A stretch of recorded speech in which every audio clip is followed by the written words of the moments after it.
Wilson has been traded to the Denver Broncos. That closes the book on a rough 3 seasons in New York. Jets will receive a late-round pick swap in the deal and will also retain a chunk of Wilson's $5.5 million salary. It's officially over. The New York Jets are done with Zach Wilson. They've officially moved on from him. So before we get to the content, we're going to be bringing you so much content over this upcoming weekend for the NFL Draft. Make sure you drop, like, subscribe, and turn on our notifications to help the channel grow. And check us out on Snapchat for additional bonus content. Now that we get all that out of the way, work!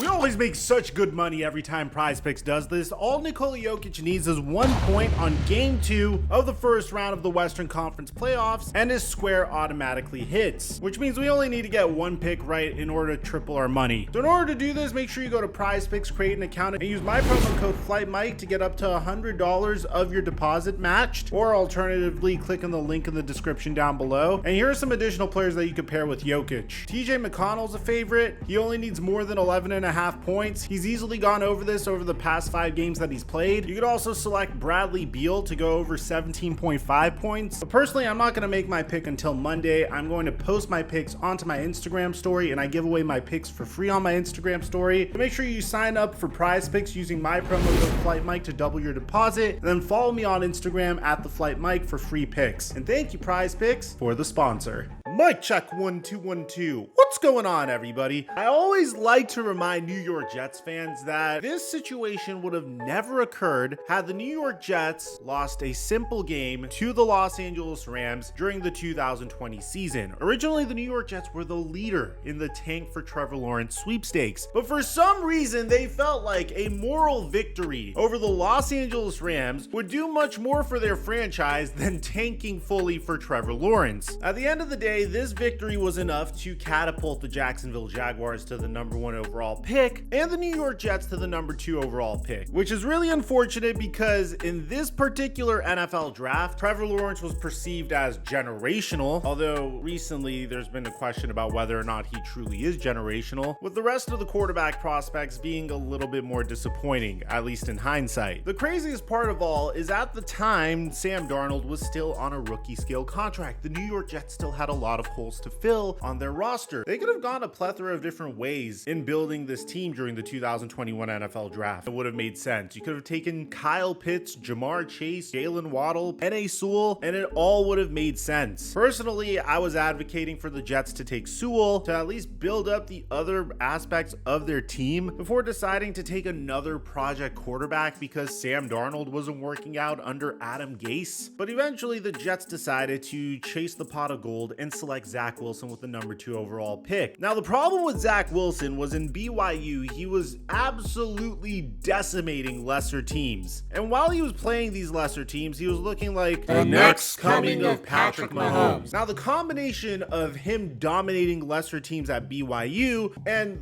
this one throw at his pro day was enough to catapult Zach Wilson to the #2 overall pick. And eventually, the Jets took him. Zach Wilson wasn't only pedestrian in his rookie year, he was generationally bad. I mean, in 2021, out of 31 eligible QBs, he was last in the league in completion percentage and yards per attempt and passer rating, 29th in touchdown percentage, and 26th in interception percentage. But that was his rookie season. Maybe in 2022, he'll take the next step, especially because the New York Jets crushed the NFL draft that offseason. But in 2022, Zach Wilson went from bad to worse, once again being last place in completion percentage, this time out of 33 eligible QBs, 32nd in touchdown percentage, 20th in yards per attempt, 33rd in passer rating, and 28th in interception percentage. Things were so bad that his team was clamoring for Mike White to start over him. And the thing that made it even worse was, well, Zach Wilson wasn't given the greatest interviews during this time of his career. As an offense, though, I mean, when you guys are only able to score 3 points, the defense only lets up 3 points. I mean, do you feel like you let the defense down at all?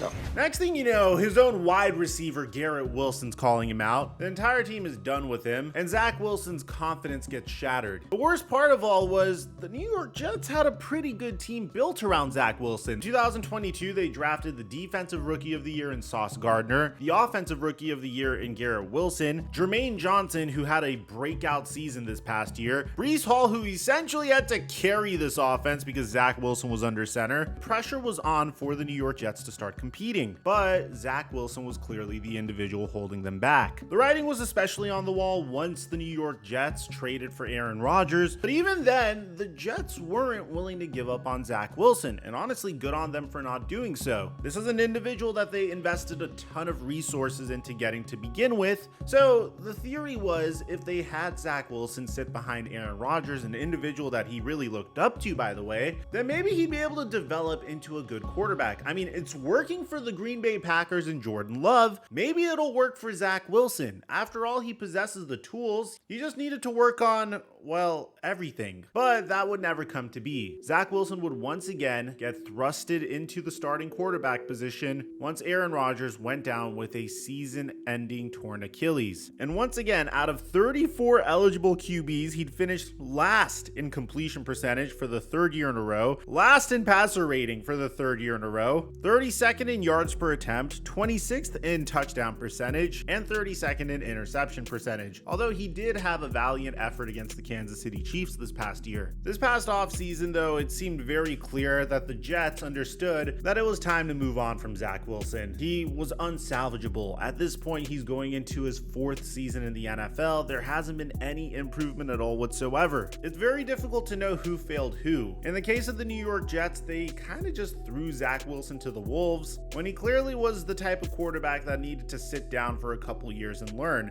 At the same time, when you invest the number 2 overall pick in the NFL draft in a quarterback, you'd hope that there'd be something to work with, a system that you could put Zach Wilson in to succeed, but that never came to be. So the New York Jets finally decided to sign a backup quarterback that they could depend on in Tyrod Taylor, and now they decided to trade Zach Wilson. Because according to Ian Rappaport, former Jets starting QB and number 2 overall pick, Zach Wilson is on the move. Sources say he's being traded to the Denver Broncos, hoping for a fresh start. The deal includes a late round pick swap, a 6th for a 7th, and the New York Jets will pay some of Wilson's roughly $5.5 million salary. So they're upgrading a 7th round pick to a 6th round pick. And now, after having Russell Wilson and Jarrett Stidham as their quarterbacks last year, the Denver Broncos' current quarterback room is Jarrett Stidham, Zach Wilson, and Ben DiNucci. So why are the New York Jets doing this, and can this save Zach Wilson? I personally have reservations of Zach Wilson thriving in any other situation, but at this point, this is a very low risk, high reward type trade for the Denver Broncos. You have nothing to lose. Zach Wilson was a former number 2 overall pick in the NFL draft. Maybe Sean Payton could put him in a situation to succeed. I personally highly doubt it. The reality is that the Denver Broncos really need a quarterback, and they've already been flirting with the idea of trading up in the NFL draft to select said quarterback. The problem is that the Denver Broncos have a significant amount of dead cap this year. I mean, cutting Russell Wilson counts $53 million